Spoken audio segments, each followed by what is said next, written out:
Oi gente, tudo bem? Meu nome é Fernanda, estou de volta com mais um vídeo e no vídeo de hoje eu vim aqui para fazer a análise literária de Six of Crows. Então se você gosta desse tipo de conteúdo, já deixa aqui nos comentários e deixa seu gostei que isso me ajuda bastante. Bom gente, então voltei para fazer a análise literária de Six of Crows. Para quem está perdido e chegou nesse vídeo agora e não sabe o que é esse vídeo, eu tô fazendo desde o ano passado aí algumas análises literárias de livros que eu já li. Então eu tô fazendo a releitura desses livros e aí eu venho aqui e faço o vídeo. Eu faço um resumo, entre aspas, porque esse meu resumo sempre fica bem grande, né? Relembrando todos os acontecimentos do livro e dou a minha opinião sobre alguns pontos específicos, sobre o que eu acho da história, sobre personagens, né? O que acontece no livro. Se tem adaptação, eu dou uma comentada também na adaptação, né? E coisas do tipo. Eu já fiz da série de Trono de Vidro, já fiz de Jogos Vorazes e eu comecei a fazer do Grishaverse aí há alguns meses, já fiz da trilogia Grisha.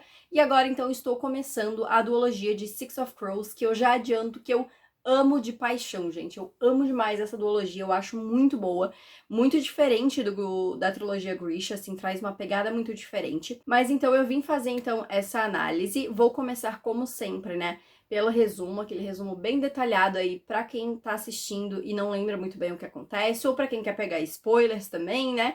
Pode assistir aí que eu vou começar pelo resumo e depois eu entro nas partes mais específicas.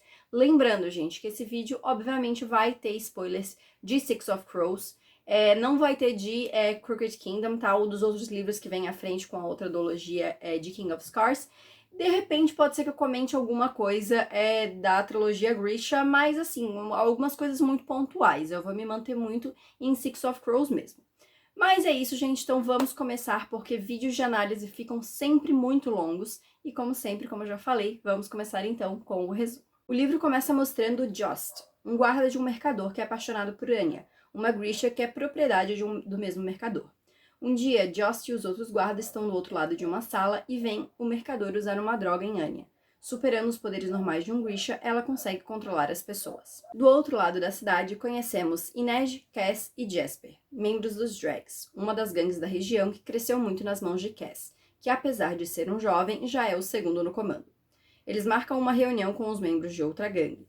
Giles, o segundo no comando dessa outra gangue, arma para matar Cass nesse encontro. Porém, Cass já estava um passo à frente, pois sabia que havia sido traído por um membro dos Drags que estavam com eles. Todos conseguem sair ilesos, menos o que traiu Cass, que leva um tiro.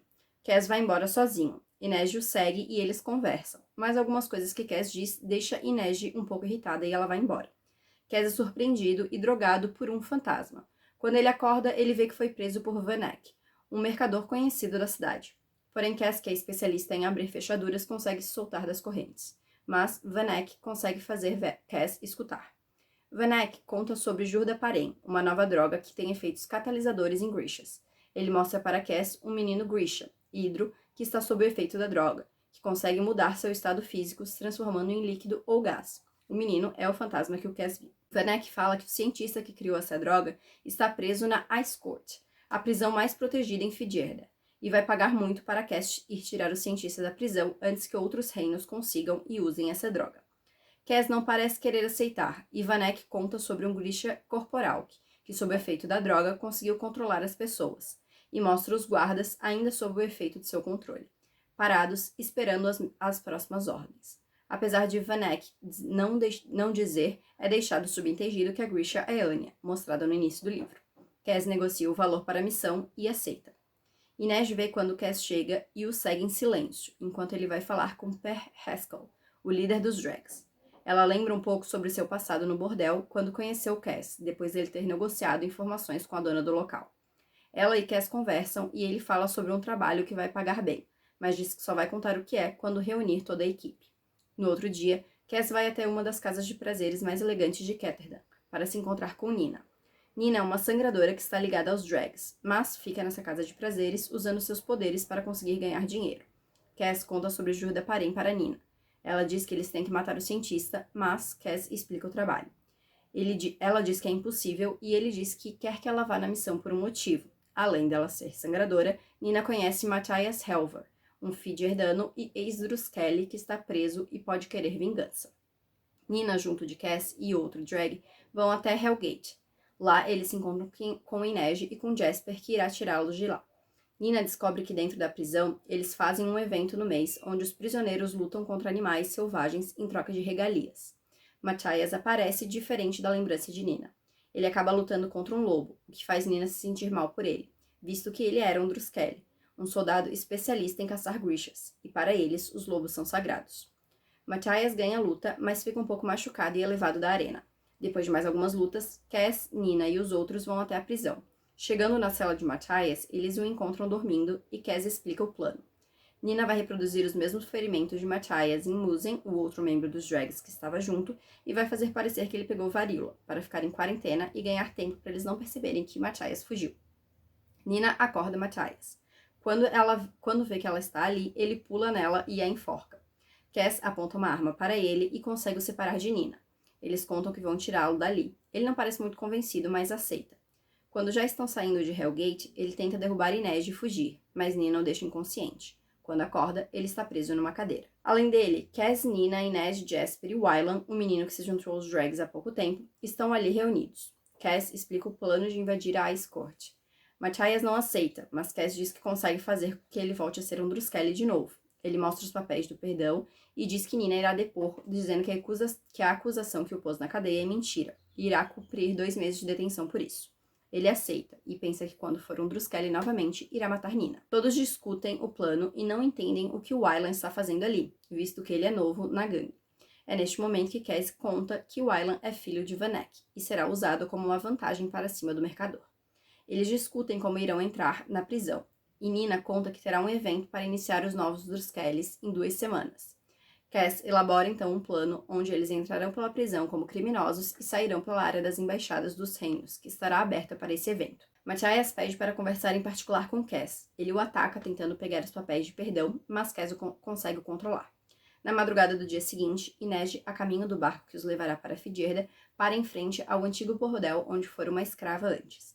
Ela acaba encontrando Helen, sua ex-dona, que diz que voltará a ter Inej novamente.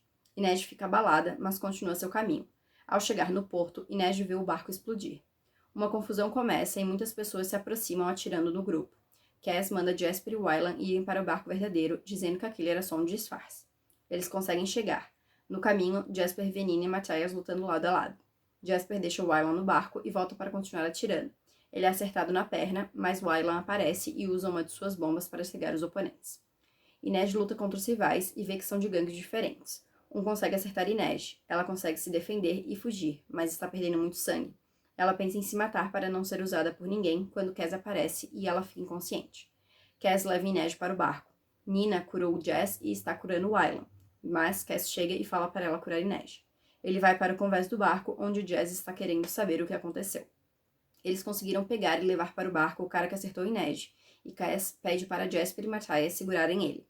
Cass questiona sobre o que aconteceu. O homem não conta, então Cass arranca um olho do homem e ele então diz que Pekka Rawlins contratou eles para matar o grupo.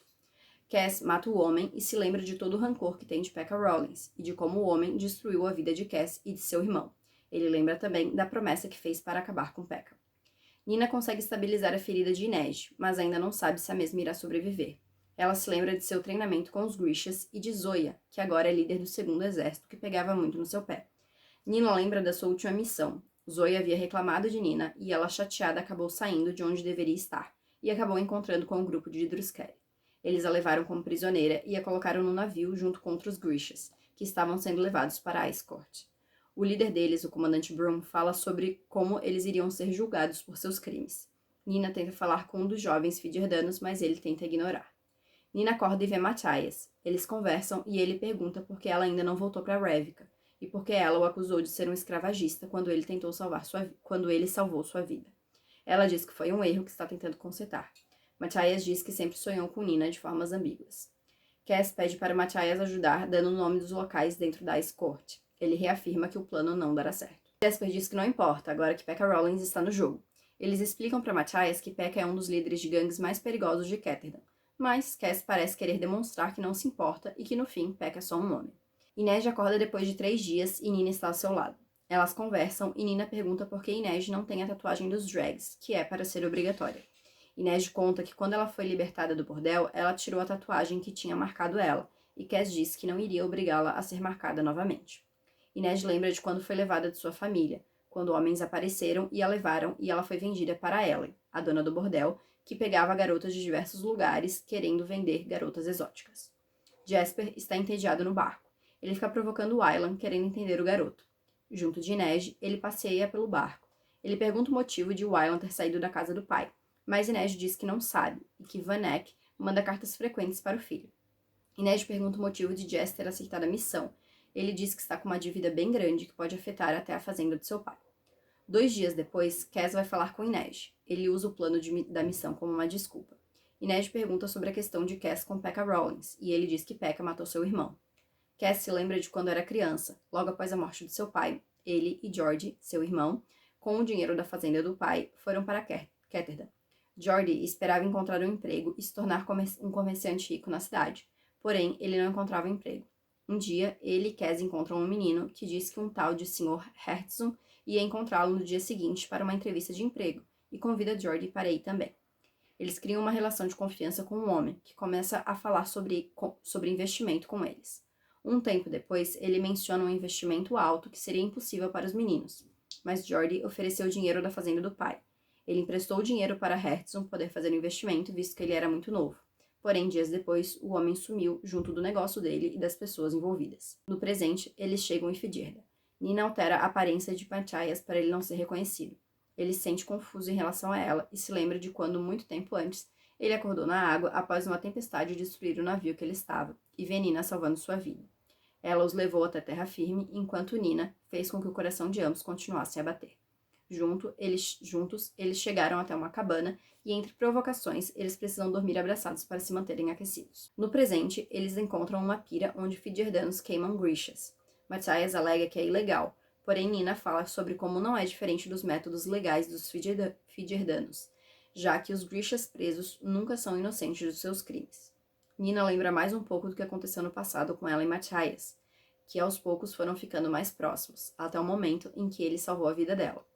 No presente, eles brigam novamente, e Matthias conta aos outros que depois de eles terem ficado amigos no passado, ela falou para um homem de Kersh que ele era um escravagista, e ele foi preso. Eles são atacados por 2 Grishas sob a influência de Jurda Parem. Eles conseguem pará-los, e Nina reconhece um deles. Nina decide enterrá-los, e Matthias fica para trás para ajudar. Nina conta então que no passado, quando eles chegaram a uma cidade depois de terem estabelecido uma amizade, ela encontrou Grishas lá. Eles queriam levar Matthias preso, ou até então executá-lo. Ela então inventou a história para tirar ela e Matthias da cidade, mas não conseguiu retirar a acusação depois. Matthias pergunta sobre o que ela vai fazer a respeito de Bu Yu-Bayur, o cientista, e ela admite que não pode deixá-lo vivo. Eles então chegam a um acordo para se ajudarem. Eles chegam perto da Ice Court, e Cass revela o plano para entrarem. Eles vão substituir 6 prisioneiros em um vagão, indo para a prisão. Eles conseguem fazer o plano funcionar, mas Inês nota que Cass fica muito afetado pelo número de pessoas dentro do vagão e escuta quando ele desmaia. Inconsciente, Cass sonha com o que aconteceu com ele e seu irmão após o sumiço de Hertzson. Eles ficaram sem dinheiro e tiveram que morar na rua. Logo, os dois pegaram varíola. Jordi morreu e Cass, inconsciente, foi colocado junto com os corpos dos mortos. No presente, ele acorda quando o vagão chega à prisão. Eles veem a equipe de Pekka Rollins detida. Os homens e mulheres são separados. Cass, Jasper, Wylan e Matthias vão para uma cela. Jess está impaciente na cela. Ele conversa e provoca Wylan novamente, flertando de brincadeira com ele.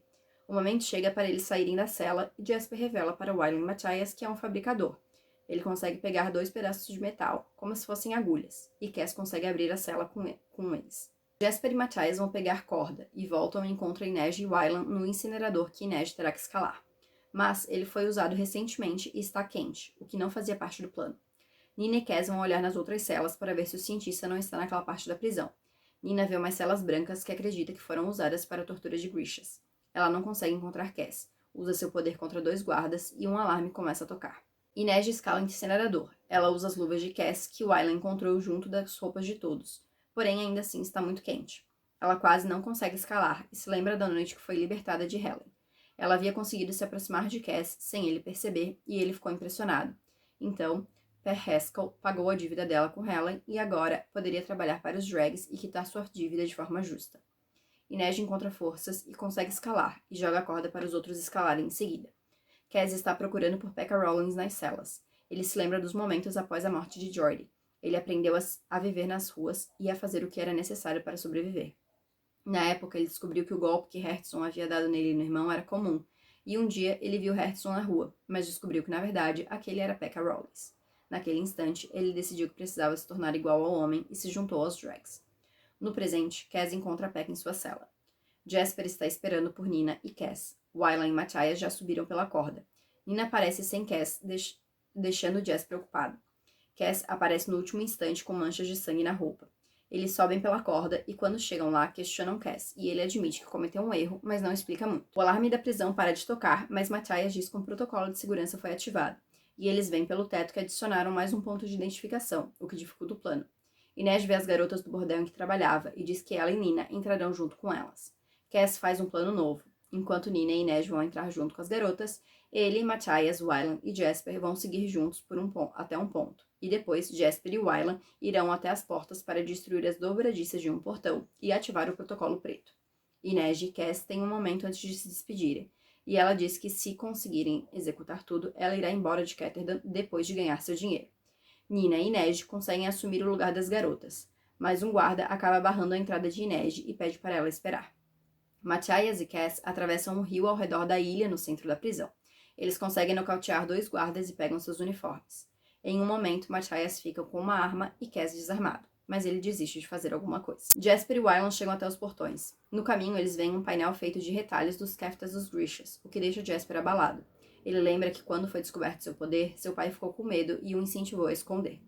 Ele tenta descer pelo telhado em cima dos guardas que estavam no portão, porém chegam mais 2. Wylan os distrai cantando o hino de Fijerda, dando tempo de Jasper conseguir deixar os guardas inconscientes. Ele e Wylan pegam os uniformes dos guardas e se preparam para realizar sua parte no plano. Nina deixa Inês e segue com o plano. Ela se aproxima de soldados e um general apresenta interesse nela. Porém, ela é surpreendida quando vê que Broom, o antigo comandante dos Fijedanos e de Matthias, está vivo. Tanto ela quanto Matthias achavam que ele havia morrido no navio que afundou. Jasper e Wylan, com algumas dificuldades, conseguem desabilitar o portão ativando o protocolo preto. Inês continua em uma sala separada. Helen aparece e delata ela e diz que Cass deve estar por lá também. Nessa hora, eles ouvem o protocolo preto sendo ativado. Os guardas levam Inês e o restante dos portões são trancados. Nina conversa com Broom e consegue convencê-lo a mostrar alguns Grishas para ela. Eles vão até o prédio onde o cientista está e ele mostra alguns Grishas sobre o efeito de Jordaparem. Nina sugere um local calmo para eles, mas é enganada por Broom e é trancada em uma cela especial para Grishas, e Broom diz que se lembra dela. Para sua surpresa, Matthias aparece e diz que nunca trairia sua nação. Matthias conversa com Broom separadamente e descobre que as celas dos Grishas foram construídas há muitos anos, e que eles usam alguns Grishas antes de matá-los. Broom diz que vai lidar com o protocolo preto e que no dia seguinte irá mostrar o Grisha cientista para Matthias, e mostra onde fica a chave da cela dele. Matthias deixa seu antigo mentor desacordado. Ele lembra de como momentos antes, ele e Cass viram quando Broom viu Nina e a reconheceu, e eles elaboraram esse plano para pegar a chave. Jasper e Wylan esperam os guardas aparecerem, mas quando o grupo aparece, é para deter 2 hidros sob o efeito de Jordaparem que estão com os Shus. Eles matam os guardas e atacam Jasper e Wylan. Jess usa o seu poder para atacar os Grishas, com partes de metal da sua roupa, e ele e Wylan fogem. Matthias liberta Nina, e ela diz que quando saírem dali, ela irá beijá-lo. Eles vão até a cela de Bo e o Bayur, porém só encontram um menino. Ele se apresenta como Kuyei e diz que é filho do cientista, que foi morto já há algum tempo. Nina deduz que os Fijedanos querem que ele recrie a fórmula do pai, e o menino diz que acha que consegue. Nina pensa em matar o menino, mas Matthias não concorda e ela desiste. O menino concorda que a droga não deveria existir e destrói o laboratório, se revelando um inferno. Ele diz que o pai havia criado a droga pensando em esconder os poderes do filho. Na saída, eles são cercados por Druskeles. Eles os prendem com cabos, mas Cass os salva. Cass havia ingerido algumas coisas que poderiam ser úteis e regurgitou quando precisou, um truque que ele aprendeu com o mágico. Ele ativa algumas bombas que, quando explodem, faz com que eles caiam no rio ao redor da árvore sagrada. Cass pensa sobre algumas coisas para tentar se manter viva embaixo d'água, mas principalmente sobre Inês e seus sentimentos por ela. Inês está sendo levada por 2 guardas quando ela vê mais 2 se aproximarem. Ela ataca um e Jasper e Wylan aparecem para lidar com o outro. Ela lembra que o plano dela era pegar um diamante e dar um jeito de estar naquela parte da Ice Court para encontrar com os 2. Ela roubou um diamante da Helen sem ela perceber e o restante saiu como planejado. Eles chegam em um dos locais onde tem vidro feito por fabricadores, que só pode ser quebrado por um diamante. Eles conseguem fazer um círculo no vidro para Inej passar e chegar no seu objetivo final, que é um tanque do outro lado. Logo, Wylan e Jasper se juntam a ela e eles saem da Ice Court com um tanque. Nina e os outros conseguem sair da Ice Court pelo rio. Cass está inconsciente, mas eles conseguem o trazer de volta. Eles se encontram com os outros. Mais tanques aparecem. Jasper destrói a ponte para que não consigam passar. Cass, Nina, Matthias e Quiet entram no tanque com os outros. Eles vão até o porto, porém são surpreendidos por soldados fiderdanos com um sangrador sob efeito de Churda-Paré. Sem outros planos para escapar da situação, Nina toma a droga para poderem ter uma chance de saírem dali. Ela sai do tanque e mata o sangrador. Depois ordena que os soldados durmam. Todos os 7 vão para o barco que está os aguardando no porto, porém, antes que Nina e Matthias possam entrar, Broom aparece com Druskellis. Ele atira em Matthias, mas Nina o cura. Os Druskellis atiram em Nina, mas ela se cura também. Eles usam aço Grisha em partes de suas roupas e por isso Nina não consegue usar seus poderes. Ela então acorda os soldados e os faz tirar as partes do aço Grisha e depois usa seu poder. Mas Matthias a convence a deixá-los vivos. No barco, Quiet explica que logo o efeito da droga vai passar e eles verão o que vai acontecer com Nina. Ou o organismo dela irá colocar para fora a droga e ela vai ficar um pouco melhor, ou ela irá querer outra dose e logo ficará louca. Inej conversa com Nina. Nina apaga as tatuagens falsas que fizeram no braço de Inej na Ice Court e as cicatrizes do braço dela também. Nina vai falar com Matthias e Cass se aproxima. Inej pergunta sobre a troca de Quiet com Vanek quando chegarem em Ketterdam e fala sobre seu propósito de depois comprar um navio para caçar traficantes de pessoas.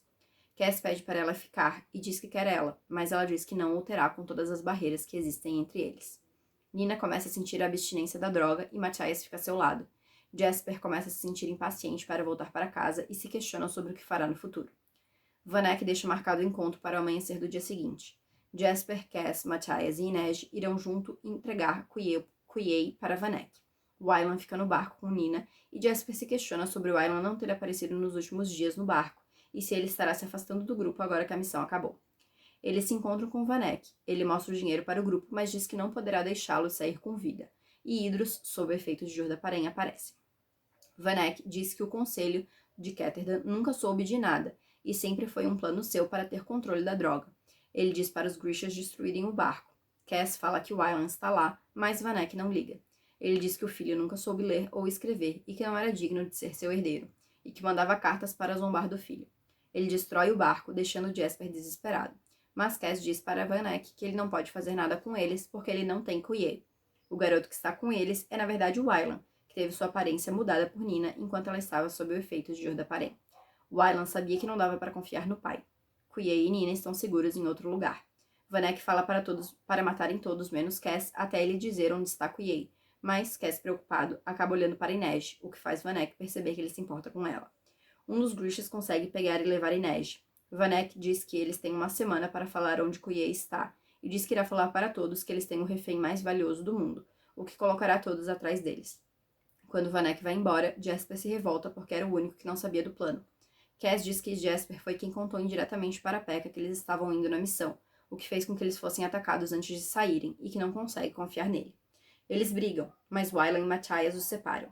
Cass começa a bolar um plano para pegar o dinheiro e Inej de volta. Pekka Rowling se encontra com o grupo. Ele lembra do momento em que Cass entrou em sua cela e deixou a porta aberta para ele fugir em troca de um favor futuro. Cass agora está cobrando esse favor. Ele pede que uma mensagem seja enviada para Ravika e dinheiro em troca de ações do Cass no Crows Club. Pekka aceita. Depois que eles saem, ele nota que Cass roubou algumas coisas dele. Ele pensa que, de repente, Cass possa vencer Vanek. Meu Deus, gente! Assim, um pequeno resumo. Esse livro acontece muita coisa. Comparado com os livros da trilogia Grisha, ele é muito maior e ele tem muita coisa acontecendo, é muito detalhe. E aí os personagens lembrando de coisas do passado, então é bastante coisa pra falar, por isso que o resumo ficou... Não um resumo, né? Ficou uma coisa muito grande.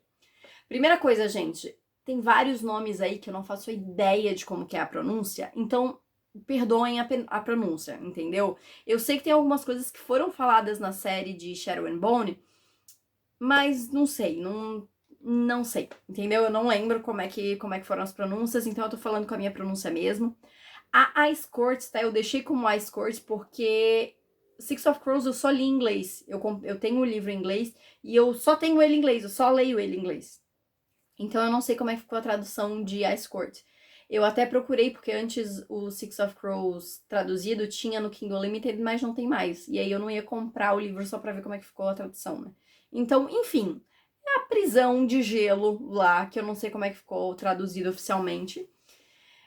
Mas enfim, gente, só um disclaimer aqui antes da gente começar oficialmente a parte da análise. Primeiro eu vou comentar então o que eu acho do livro como um todo, e aí depois eu vou falar sobre os personagens, daí eu consigo comentar um pouquinho mais sobre a história. Eu gosto muito de Six of Crows, tá? A duologia como um todo, mas falando sobre esse livro em específico, eu gosto muito. Porque, assim, quando eu li a trilogia Grisha, pela primeira vez, né, que eu terminei com aquela sensação de, né, ok, né, podia ter sido melhor, né, aquela sensação de faltou algo e, enfim. E quando eu peguei Six of Crows pra ler, eu já tinha ouvido muitos comentários positivos, mas eu tava um pouco desacreditada porque a trilogia Grisha não tinha terminado muito bem. E eu fui completamente surpreendida porque Six of Crows tem uma pegada completamente diferente de trilogia Grisha. Trilogia Grisha a gente tem a protagonista, que é a mocinha, que é, né, literalmente ela é a luz contra a escuridão, e a gente tem esse vilão que é um vilão bem de histórias de terror, assim, porque ele é milenário, ele é super perigoso, e ela tem que acabar com ele, senão o mundo vai acabar, então uma coisa de perigo muito maior. Enquanto em Six of Crows a gente tem uma coisa muito cidade, digamos assim, um perigo muito menor, mas ao mesmo tempo que é extremamente perigoso, né? Porque assim, a gente termina, né, o livro com essa figura do vilão, que é o Vanek, né? Ele acaba se tornando o vilão principal, digamos assim, naquele momento. Mas durante a história a gente tem vários outros vilões. A gente tem o Pekka Rollins, né? Que é alguém que o Cass tem um ódio mortal. A gente tem os Fidgerdanos, né? A gente tem o Broom ali, né? O comandante, coisa e tal. Então, assim, a gente tem essas figuras que não são vilões milenários aí, mas são figuras que apresentam, né? Representam um perigo. E a gente tem essa droga, né? Que é a Jurdaparen, que é algo extremamente perigoso, né? Que faz os Grishas ficarem com um poder completamente fora do que se esperaria. E além de ser um perigo para os Grishas, é um perigo para as outras pessoas também, né? Então, assim, a gente tem perigos que são perigos grandes, mas não é tipo assim, o mundo vai acabar. É óbvio que se essa droga sair do controle, poderia, né, os Grishas tomarem conta ali, enfim, né, que não seria nem mais os Grishas, porque eles estariam sob efeito dessa droga, então, enfim. Mas, assim, não é o mundo vai acabar em escuridão, sabe, uma coisa assim. Não, e os protagonistas em si, a gente tem 6 protagonistas que são completamente o oposto da Alina em Trilogia Grisha, porque apesar da Alina ter os momentos em que ela se questiona muito sobre os poderes e fica meio em dúvida, né? E vai meio que levando para um lado, meio que ela poderia ir para um lado da escuridão, ali algo do tipo, ela nunca vai realmente, né? Ela sempre consegue voltar pro propósito dela e ela é uma mocinha de fantasia. Os 6 protagonistas desse livro não são mocinhos. Eles são anti-heróis, assim. Por mais que um mais do que os outros, tipo assim, a gente vê, por exemplo, o Wylan, né, que tem mais um jeitinho de bonzinho, assim, coisa e tal. No geral, todos eles já fizeram coisas ruins, né, já não estão mais classificados como esses mocinhos bonzinhos 100%, sabe? Eles vão fazer o que precisa para sobreviver. E a gente vê muito isso, né? Por exemplo, a própria Inês, né? A Inês é uma personagem que a gente vê que ela é uma pessoa boa, ela tenta agir de um jeito bom. Só que as circunstâncias na vida dela fizeram com que ela fizesse coisas muito ruins para sobreviver, né? Então, assim, a gente tem muito isso e eu gosto muito disso. Eu vou entrar nisso quando eu falar sobre os personagens em si, mas eu acho que isso é o que deixa Six of Crows muito interessante, porque a gente tem esses personagens que são extremamente complexos, não é bonzinho ou mal. São personagens que têm muitas camadas e eles podem ao mesmo tempo serem bons e maus, sabe? Principalmente o Cass. O Cass, ele é extremamente complexo e eu adoro o Cass, assim, ó, ele é um dos meus personagens preferidos, porque é justamente isso, porque a gente vê que ele não é mais uma pessoa boa. Ele tem muitas coisas, as convicções dele e as coisas que fazem ele, né, agir não são mais coisas que fariam pessoas boas, digamos assim, agir. Então ele tem algumas coisas, é muito sobre o dinheiro, mas ele ainda se importa com as pessoas. A gente vê, tem vários momentos ali no livro que a gente vê que ele se importa, apesar de, tipo assim, ele não querer demonstrar, né? Então, tem até um momento no final, tipo, que eles estão lá na prisão, que o Cass, né, pensa que, tipo assim, quando ele e o Matthias bolam um plano ali pra ele falar com o comandante Broom e eles fingirem que o Matthias tá dedurando a Nina, coisa e tal, ele ainda pensa que ele pensou em seguir o Matthias pra ver se ele ia se manter plano, mas ele não queria deixar a Nina sozinha, tipo, né, não queria virar as costas e perder a Nina de vista, enquanto ela tava cercada por pessoas que poderiam matar. Então, tipo assim, cara, ele poderia muito bem, Dani, se eu vou seguir o plano só pra ver se ele tá mantendo aqui. Não, ele queria ver se ela tava bem, se ela ia ficar bem, porque ele se preocupa. Pode ser de um jeito completamente distorcido, mas ele se preocupa. Então eu acho que essas camadas, essas nuances dos personagens torna a história muito interessante, torna a história completamente diferente da trilogia Grisha e faz eu amar essa história ainda mais, sabe? Então, assim, eu gosto muito dessa duologia mesmo, assim, porque eleva, assim, muito o nível do que tava na trilogia Grisha e eu gosto muito mais dessa pegada da Leigh Bardugo escrevendo do que da trilogia Grisha, sabe? Eu acho que ela manda muito bem escrevendo coisas assim, sabe? Personagens assim. Além de que todas as coisas da trama, né? O Cass em específico, assim, eu acho ele genial, porque você acha, cada vez que você acha que acabou, não tem mais jeito, eles estão ferrados. Não, fazia parte do plano dele, ele tinha um jeito pra sair, e aí vai sendo revelado aos poucos, e eu particularmente amo isso. Eu amo quando o plano não é revelado 100% pro leitor, e aí permite o leitor ir se surpreendendo junto com os personagens da história, sabe? E você fica, tá, agora faz sentido, não, eu já tinha pensado nisso. Acho isso genial. Então, assim, gente, eu amo demais esse livro, é sério, assim, ó. E quando eu li pela primeira vez, eu tinha gostado muito, mas eu não tinha amado. Quando eu reli esse livro pela primeira vez, eu pensei, cara, eu não prestei atenção direito quando eu li pela primeira vez, porque o livro é muito melhor do que eu imaginava. E realmente, o livro é muito bom, eu gosto muito desse livro mesmo. Então, enfim, essas são as minhas opiniões gerais, mas agora vamos falar então sobre os personagens de Six of Crows. Eu vou começar comentando pelos dois personagens que menos têm destaque dentre os seis, digamos assim, que é o Jasper e o Wylan, né? O Wylan acaba tendo menos destaque porque não tem ponto de vista dele, ele é o único dos seis que não tem ponto de vista, mas eu tenho 95% de certeza que tem ponto de vista do Wylan em Kruger's Kingdom.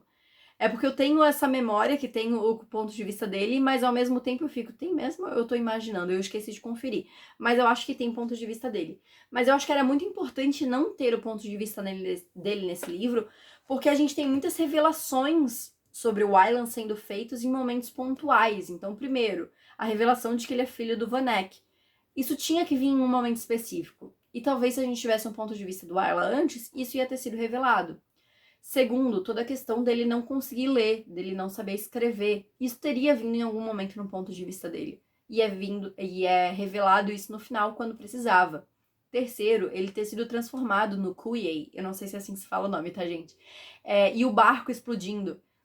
Isso com certeza a gente saberia se a gente tivesse um ponto de vista do Wylan. Então é importante que a gente não tenha esse ponto de vista para manter esse mistério sobre o Wylan e sendo revelado aos poucos e a gente descobrindo junto com o Jasper, por exemplo. Né? Então é muito interessante. Também acho interessante ter um personagem sendo mantido no escuro, como o Jasper é. Então, em vários momentos, o Jasper não sabe o que está acontecendo. E é interessante a gente ter esse ponto de vista justamente para o leitor também não saber o que está acontecendo até o momento em que a gente precisa saber. Então, eu acho isso muito legal, o jeito com que a Lee trabalha esses dois personagens, utilizando eles como um recurso da narrativa também, para fazer a história evoluir da maneira que precisa, para o leitor acompanhar essa história da maneira que o leitor precisa, sabe? Então eu gosto muito da maneira que os dois são trabalhados. O Wylan, como eu falei, eu acho que tem muito ainda para ser revelado sobre ele, para ser mostrado, porque ele é um personagem que muito pouco foi falado sobre ele, a gente descobriu algumas coisas ali, mas a gente já começa a entender porque, né, E eu acho interessante até a gente não ter também o ponto de vista dele, porque a gente cria uma visão do Wylan a partir da visão dos outros, então principalmente do Jasper, né? Porque o Jasper é o que mais pensa sobre o Wylan, né? Por que será? É o que mais tem opiniões sobre o Wylan, é o Jasper, assim, ele fica todo momento provocando e falando e não entendendo o que o Wylan tá fazendo ali, e vendo o Wylan só como um menino rico que um dia encheu o saco, saiu de casa e quis se meter com pessoas perigosas, basicamente é isso, né? Mas ele pensa, o Wylan a qualquer hora vai cair na real e vai voltar pra casa. E aos poucos a gente vai entendendo que não é bem assim, né? Até que chega o final que a gente vê que, na verdade, ele, né, o pai dele extremamente abusivo, extremamente tóxico, ao nível extremo de não se importar se o menino ia viver ou morrer, né? E o Wylan ter saído de casa não foi nem por provavelmente, né, nesse momento da história a gente não sabe, mas do jeito que o Vanek trata ele ali, dá pra ver, não deve ter sido uma escolha dele, né? Deve ter sido uma coisa que ele foi obrigado a sair de casa. Então a gente começa a entender um pouco mais e a frieza até com que o Wylan fala no final, né? Quando o Vanek fala tudo aquilo sobre o Wylan e é revelado que é o Wylan e não o Kuei ali, a frieza que ele fala, não, Cass, você tá me devendo dinheiro, né? Porque, né, o Cass até fala, não, eu apostei com o Wylan que você não ia ter essa sua atitude, porque eu achei que um pai, né, não ia querer matar o próprio filho. Desculpa, me enganei, né? Mas o jeito com que o Wylan fala assim, não, você tá me devendo dinheiro, não, eu sabia que meu pai ia agir assim, eu sabia que ele não se importava comigo. E o jeito com que ele fala meio de boa, é óbvio que a gente não sabe porque a gente não tá na cabeça dele, mas ele parece muito tranquilo em relação a isso, muito porque ele também já deve ter acostumado, né? Tipo, ele fala mesmo pro pai dele, você acabou, né, quando chama o Wylan de traidor, eu acho alguma coisa assim, que ele fala, você acabou de me chamar de coisas muito piores nos últimos minutos. Então, assim, não tô nem ligando pro que você tá falando, sabe? Então, eu acho que isso traz mais camadas pro Wylan e faz com que a gente veja ele mais como com mais maturidade mesmo, né? Porque no início a gente tem muitas pessoas falando que ele é um menino, ele é muito novinho e tal. E a idade dos personagens não é dita, né, nesse momento. A gente sabe de alguns personagens ali só, o Matthias tem 18, a Inês tem 16 ou 17, agora eu não lembro. O Wylan deve ter uns 15, 16 no máximo ali, né? Só que ele deve ser aquela pessoa que parece mais nova, assim. Então, é sempre destacado muito como ele é um menino, um menino. E no final, com essa atitude, eu sinto, pelo menos, o personagem crescer um pouco e ficar até mais maduro, sabe? Parece até um pouco mais velho, assim, né? E a gente começa a entender um pouco melhor. Tô bem ansiosa pra continuar em Crooked Kingdom, porque vai ter muito mais do Wylan nesse segundo livro. Então, enfim. Sobre o Jasper é um dos meus personagens preferidos porque eu amo o Jasper. Ele é o alívio cômico no livro. Inclusive, eu ri, assim, toda vez que eu releio esse livro, eu rio tantas vezes com algumas falas do Jasper, porque eu acho ele muito engraçado em alguns momentos, sabe? Quebra a tensão em alguns momentos. E uma coisa que eu até não coloquei no resumo, né? Mas que a gente tem aí algumas questões que todos os personagens, todos os 6, eles têm traumas e eles têm coisas a lidar aí, né, que aconteceram na vida deles, né? E o Jasper, assim como o Wylan também, a gente, na verdade todos os 6, né, a gente vai tendo aos poucos essas coisas sendo reveladas, né? E o Jasper, a gente vê que ele é viciado em jogo, viciado em aposta. Ele tá com uma dívida gigantesca por conta dessas apostas, por conta desse vício. Inclusive, né, todo o final, o rolo dele ali com o Cass, né, dele ter, sem querer, revelado informações pro Pekka Rollins, coisa e tal, foi por conta de dívidas que ele tem, e, enfim. A gente descobre que ele é um Grisha não treinado, um Grisha que não mostra os seus poderes, né, ele nem sabe usar muito os poderes dele. E que escondeu os poderes. Em um momento da história a gente vê ele lembrando, né, que o pai dele, inclusive, queria que ele escondesse os poderes por medo, né, do que as pessoas poderiam fazer, porque como a gente vê nesse livro, por exemplo, né, tem os Fidgerdanos que caçam e matam os Grishas simplesmente por eles serem Grishas. Então, a gente vê todas essas camadas que vai acrescentando ao personagem. E, a princípio, quando eu comecei a ler Six of Crows a primeira vez, eu achei, o Jasper vai ser só o alívio cômico. E ele é o alívio cômico, mas ele é muito mais do que isso. E vai sendo acrescentado cada vez mais características e eu acho muito interessante. Além disso, já digo que shippo muito o Wylan e Jasper, não vou me estender muito mais, porque, né, a gente vê esse flerte, né, do Jasper com o Ayla, e tem vários momentos que eu fico, tipo, rindo muito nesse livro com os dois. Mas tem muito pouco ainda, né, então vamos esperar aí, eu vou entrar um pouquinho mais nesses personagens no próximo livro, que eu acredito que tem mais a ser discutido, né. Mas gosto muito dos dois, acho que eles têm uma jornada muito interessante, e como falei, eu gosto muito dessa coisa deles irem aos poucos, mostrando, né, as suas personalidades e as suas características ao longo do livro. Vamos falar então de Nina e Matthias, o Matias, chame como quiser. Eu confesso, gente, a primeira vez que eu li Six of Crows, eu odiava o Matthias. Eu não gostava dele.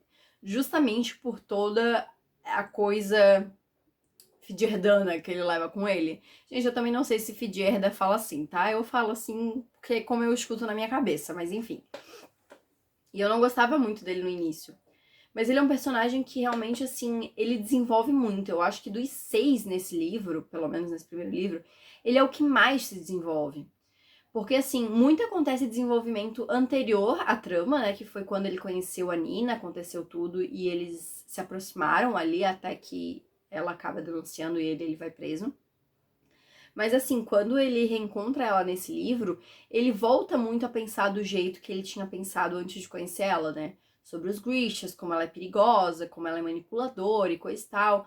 É óbvio que nesse momento ele já tinha um sentimento por ela, então foi mais fácil ele se ligar a esse sentimento, né? Se conectar com esse sentimento. Mas ainda assim, ele ainda tinha muito desse sentimento passado em relação aos Grishas como um todo, né? E é muito interessante, porque, tipo, no final a gente vê ele traindo, tipo, o antigo mentor dele, né? Pra salvar a Nina. Ele vê que, né, ele vai vendo que as coisas que ele acreditava não são muito bem verdades, né? E em vários momentos do livro a gente vê ele pensando isso até sobre os 5 do grupo, né? Que no início, meu Deus, vocês são criminosos, vocês são pessoas horríveis. Inclusive tem um quote que eu amo, um parênteses, que é quando o Cass tá apresentando o plano, que ele fala, né? Ah, como você rouba a carteira de um homem, coisa e tal. E aí cada um dá uma sugestão muito ruim, e aí o Matthias fica tipo, vocês são pessoas horríveis.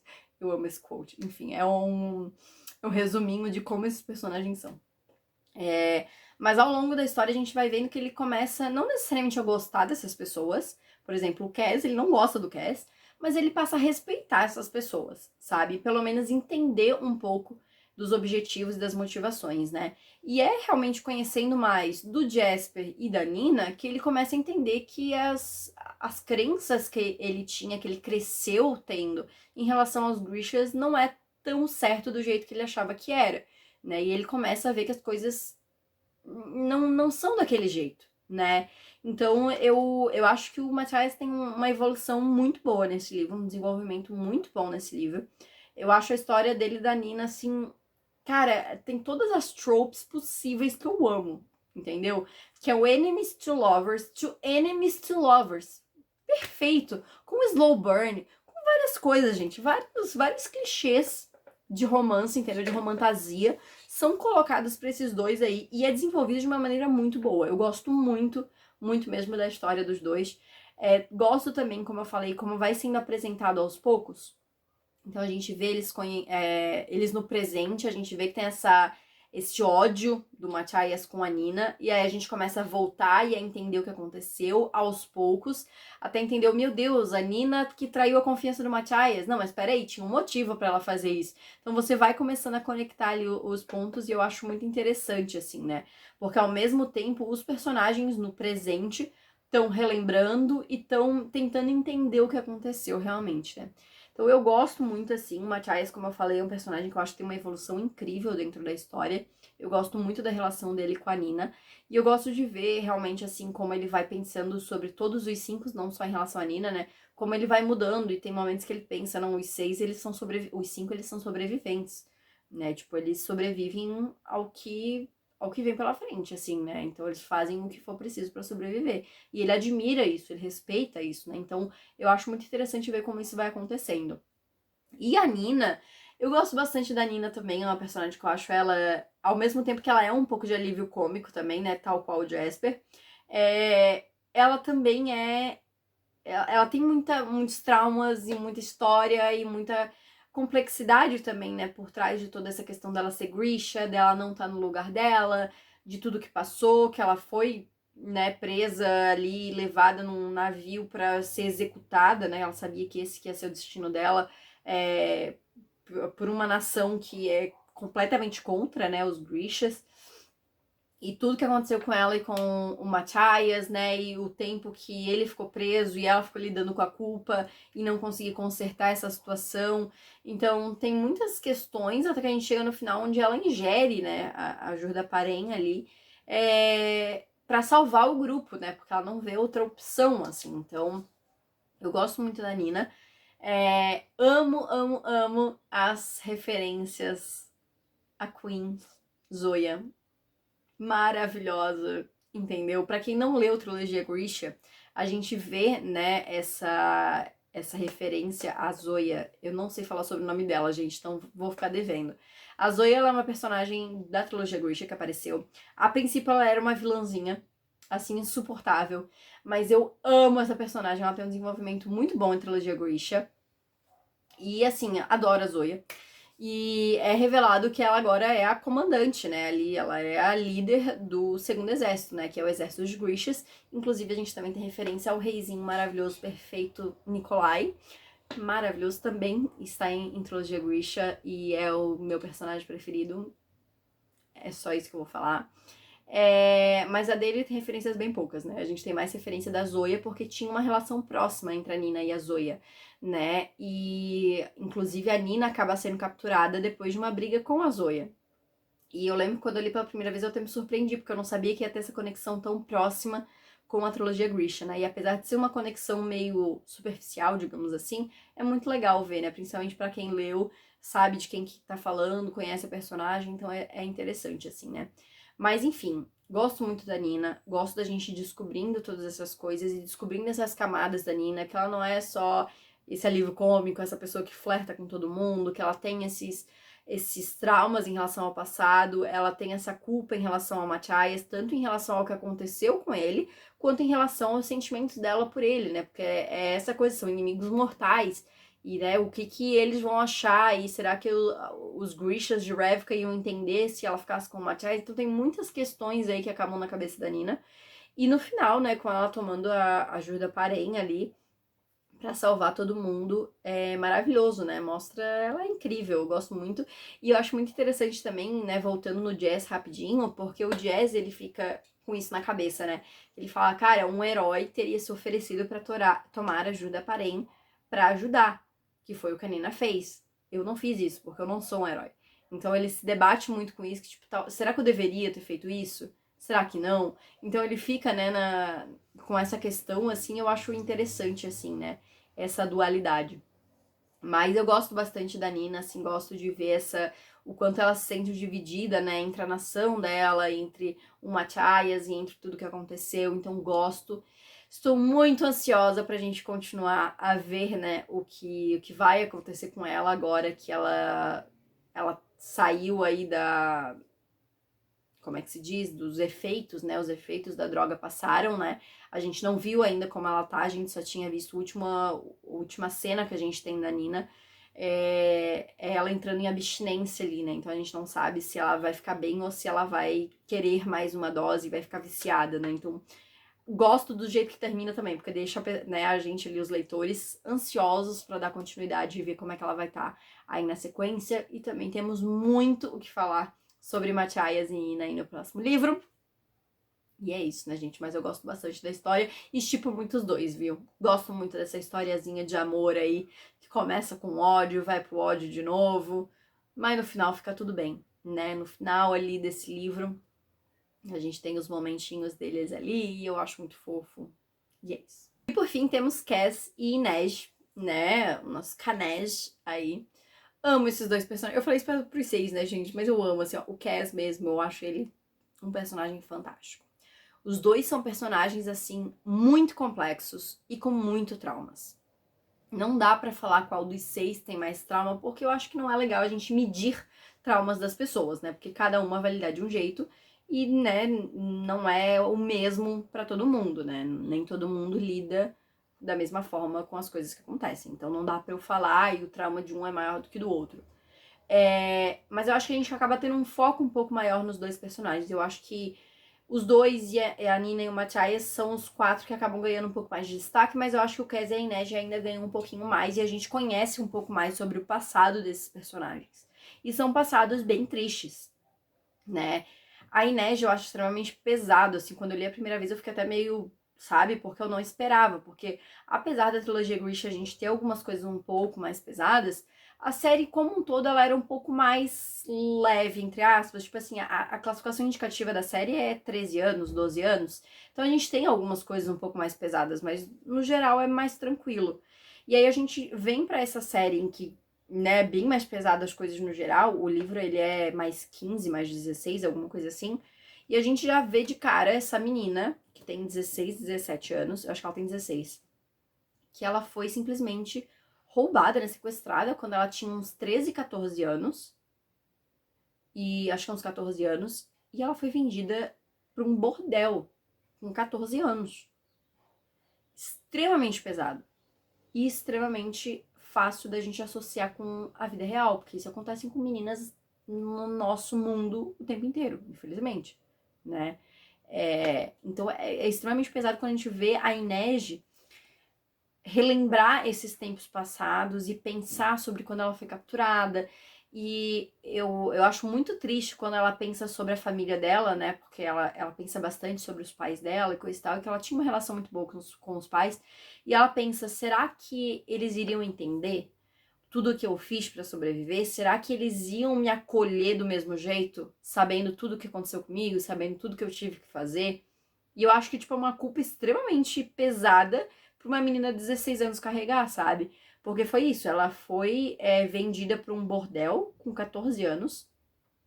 E aí, não é falado muito bem o tempo que ficou ali, mas eu imagino que deve ter sido um ano ali, porque ela já trabalha com o Kes ali, com os drags, já faz bastante tempo, assim.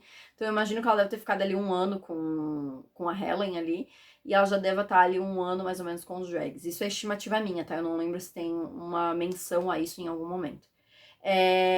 E depois disso ela acabou, né, trabalhando ali com o Kes, e ela teve que fazer coisas horríveis. Mas foi isso, ou era continuar com a Helen, né? Então, assim, não é muito como se ela tivesse tido uma escolha nas coisas que ela fez, assim, né? Então, é muito pesado que ela se cobre tanto e ela se culpe tanto e achar, tipo, pô, será que os meus pais iriam me amar do mesmo jeito se soubessem, né? E, nossa, imagina, gente. Se realmente, né, ela tem essa relação tão próxima com os pais, eles iriam ficar extremamente felizes se descobrissem que ela tava viva, que ela tava bem, né? Independente de qualquer coisa que aconteceu, assim. Então, eu acho muito pesado, assim. Eu acho que o jeito com que a história da Inej é contada acaba sendo mais pesado do que de todo mundo, mais triste, sabe? Porque eu acho que de todos os outros acaba tendo algumas coisas que dão um pouco mais de leveza. O da Inej eu sinto que a história é um pouco mais pesada no todo, sabe? Além de que a Inej, apesar dos pesares, ela continua muito fiel a quem ela é. A gente vê muito isso, né? Vários momentos que até o cast tipo, fica meio, ela vem ela com os provérbios Sully dela e coisa e tal.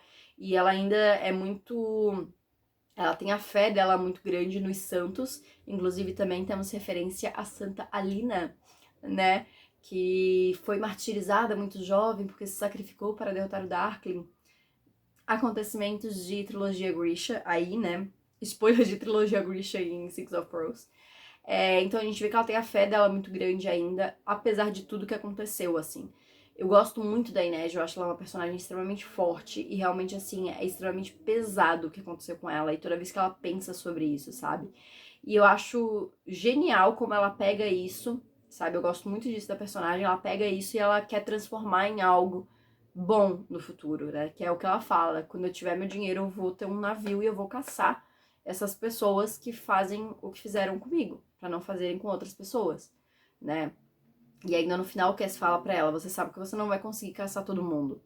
Ela fala, né, tipo, não tem problema. O que eu consegui já tá bom, né? Um a menos já é um a menos, né? Então Nossa, assim, não tem nem o que falar assim da Inej, né?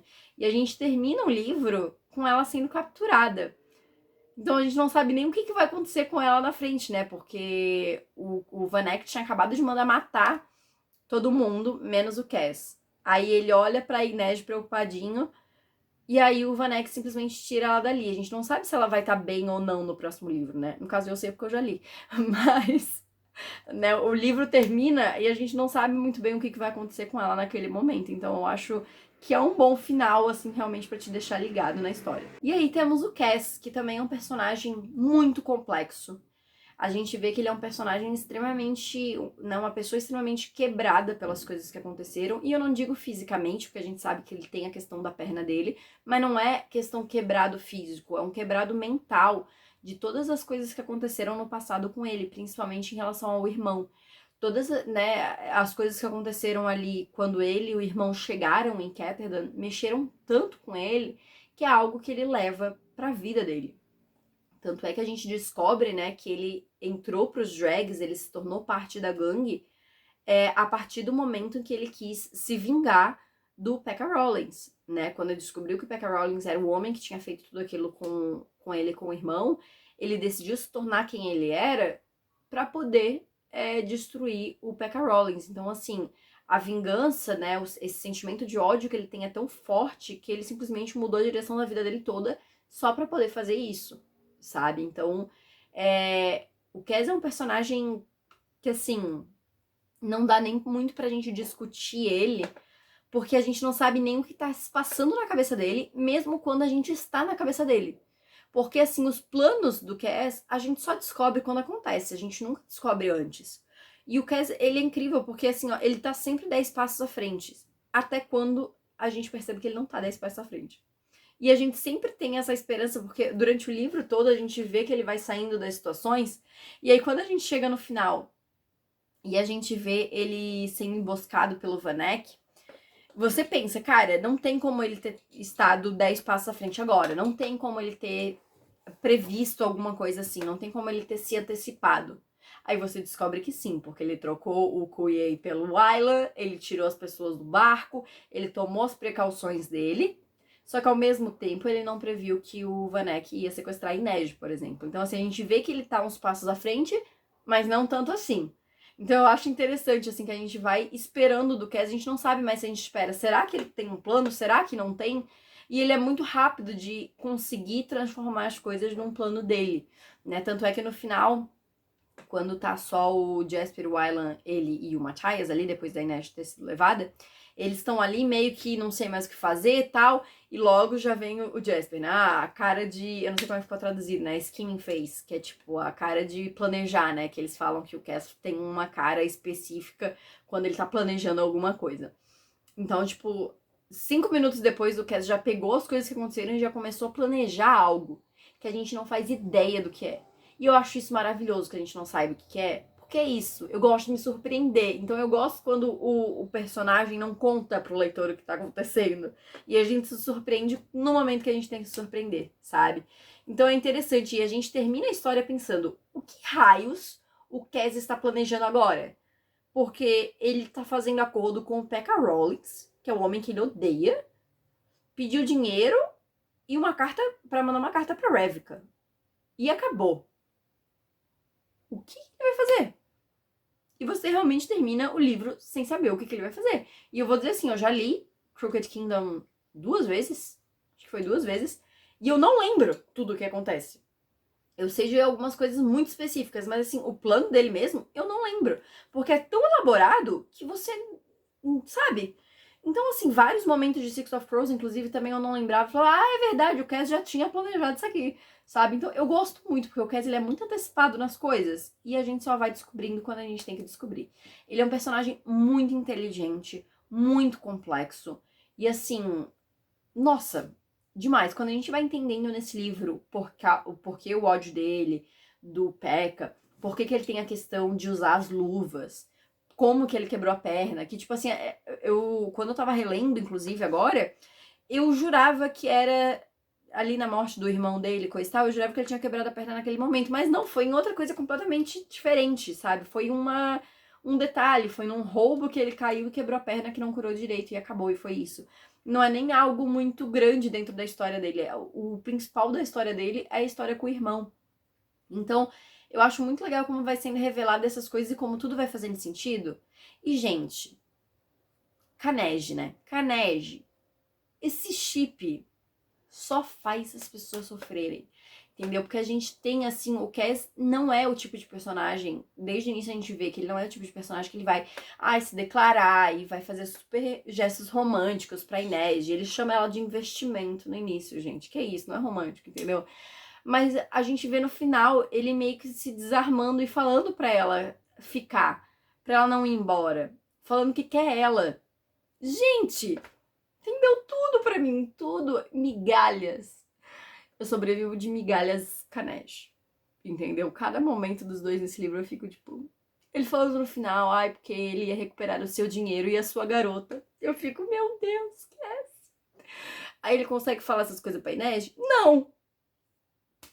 Entendeu? Não. Mas tudo bem, né? Eu amo muito esses dois. E é isso. Muito ansiosa pra voltar a falar deles em Crooked Kingdom. Bom, gente, já falei aí bastante, né? Falei minha opinião geral, falei sobre os 6 protagonistas. Tem personagens coadjuvantes, mas assim, eu acho que nesse primeiro livro dá pra gente se manter nos 6 principais, porque os outros, assim, são esses vilões, né? É o Vanek, é o Pekka Rollins, é o Broom, mas a gente viu muito na superfície esses personagens, então não dá pra gente entrar e discutir muito sobre eles. Então eu prefiro deixar, e o que tiver pra ser discutido a gente discute em Crooked Kingdom, que eu acho que daí a gente vai ter um pouco mais pra falar sobre. Quero comentar rapidamente sobre a adaptação, porque eu já comentei nos vídeos da trilogia Grisha, mas pode ser que você esteja assistindo e se você não assistiu os vídeos da trilogia Grisha. Inclusive vai assistir, gente, são vídeos aí que são bem legais, tá? Modéstia à parte. A gente teve uma adaptação, entre aspas, de Six of Crows na série Shadow and Bone. Por que eu boto adaptação entre aspas? Porque a história de Six of Crows, como a gente vê, se passa um tempo depois da trilogia Grisha. Então, a gente não teve a história de Six of Crows sendo adaptada. A gente teve os personagens de Six of Crows sendo adaptados dentro da história de Sombra e Ossos, né, da trilogia Grisha. Então, desde a primeira temporada, a gente viu os personagens, e uma coisa que eu acho muito legal, que pelo menos eles adaptaram, a única história, o único enredo que a gente tem de adaptação realmente de Six of Crows é a história da Nina e do Matthias. Que a gente vê a história, tem algumas diferenças, mas assim, no todo, a história tá lá, que é os dois se conhecendo, sendo inimigos, é um naufrágio, é eles ficando próximos, é ela falando que ele é um escravagista, enfim, ele sendo preso. A segunda temporada a gente vê ele em Hellgate, então a gente vê ela se juntando com os Crows, então eu acho isso muito legal.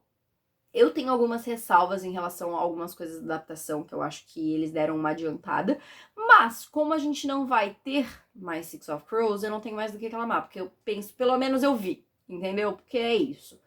Eu gosto muito do elenco, eu acho o elenco perfeito, eles são assim, ó, eles são os 6, não tem, eu não consigo, eu leio o livro, eu não consigo desvincular a imagem dos 6 atores, dos 6 personagens, porque eles são os 6 personagens. E eu amo, eles tinham a química perfeita, e assim, as entrevistas dos 6 do elenco, cara, tu vê que eles são os personagens, com a exceção do Freddy, que é o que faz o Cass, porque ele é completamente diferente do Cass. Mas assim, ele é muito engraçado e ele é... Nossa, os 6 são perfeitos, gente. Eles tinham a química, eles tinham tudo. E aí me cancelam o negócio antes da temporada de Six of Crows. Sacanagem, entendeu? Que era pra ser a melhor temporada. Óbvio que, como eu falei, tiveram algumas coisas que eles adiantaram que eu ficava pensando como é que eles vão fazer isso em Six of Crows. Mas assim, agora já não vale mais nada, né? Então é isso, mas eu gostava bastante dos personagens, o modo com que os personagens foram trazidos à vida na série, sabe? Eu acho que eles fizeram assim perfeito, perfeito mesmo. E agora só fica saudade porque a gente não vai ter adaptação. Então é isso, né? Pelo menos a gente aproveitou um pouquinho, tivemos. A gente pôde ter a imagem dos 6 na nossa cabeça, só nunca teremos os 6 reunidos, infelizmente. Mas é isso, gente. Essa foi então a análise de Six of Crows. Eu quis focar um pouquinho mais nos personagens, né? Porque eu gosto muito realmente desses personagens e acho que ainda tem muito a se falar deles no próximo livro, né? Então eu imagino que o próximo vídeo vai ficar muito longo. Porque assim, eu lembrando das coisas que acontecem, eu já peço desculpas em avanço. Porque assim, eu acho que vai ficar com o dobro do tempo desse vídeo. Porque só o resumo vai ficar maior e as coisas que eu vou ter a comentar vai ficar maior. Como esse livro é um livro de introdução, tem menos coisas a comentar, ainda que eu já tenha falado pra caramba. Mas então era isso, gente. Deixa aqui nos comentários o que vocês acharam. Deixa aqui também o seu gostei, que isso me ajuda bastante. Se inscreve no canal se você ainda não é inscrito. E não esquece de ativar o sininho pra não perder as notificações. E me segue também no Instagram e no TikTok pra não perder os meus outros conteúdos. Então é isso, gente. Muito obrigada por ter assistido e a gente se vê no próximo vídeo.